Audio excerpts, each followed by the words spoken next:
د زابل د احصایې او معلوماتو رئیس وایي چې د برېښنایي پیژندپاڼو د ویش د دوو مرکزونو په مټې چې په مرکز کلات او شاجوی ولسوالۍ کې د خلکو ته د چوپړتیاو د وړاندې کولو بهیر ګړندی کړی چې د تیر کال په لړ کې د برېښنایي او کاغذي پیژندپاڼو د ویش له درکه 26 میلیونه افغانۍ عواید راټول او د دولت خزانې ته سپارلي دي.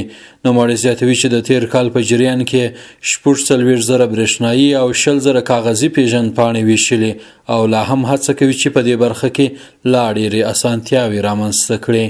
د کاغذي تذکرو، کمپیوټر تذکرو او همدارنګه له خدمات بعد د توزیع چې د نوم اصلاح او د عمر اصلاح او په بعضې ځایو کې نقلي مکان د ټولو څخه تقریبا د 18 میلیونه شاوخوا کې عواید ترلاسه کړي. د مراجعینو لپاره همیشه کوشش کوو چې سهولتونه زیات برابر کړو او کار پر وخت باندې وشي، خو کله چې مراجعین زیاتېږي یا کله په بعض وختو کې مراجعین زیات وي نو د هغو لپاره د نظم او د مراعاتولو په خاطر باندې مو نوبتونه ورکوو، خو بیا هم کوشش کوو تر څو پورې کار یې څونه زر کېږي دغونه زر ورته وکړو. په ورته وخت کې د برېښنایي پیژندپاڼو یو شمېر مراجعین خوښي ښیي او وایي چې خلکو ته د پیژندپاڼو د ویشلو په برخه کې غوره چوپړتیاوې وړاندې کېږي، خو غوښتنه لري چې د برېښنایي پیژندپاڼو د ویشلو مرکزونه دې ډېر سي.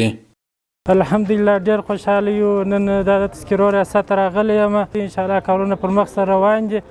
خدای مهربانه دی، انشاءالله زموږ ته یو څه همکاري او وسیله غواړي د دې خلکو سره، انشاءالله کار پر مخ باندې روان دي.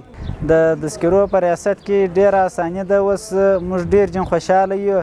انشاءالله چې هغه کم وخت موږ ته راوټاکي پر هغه وخت باندې زموږ تذکرې راوځي. هغه وخت موږ کار خلاصوي کور ودان.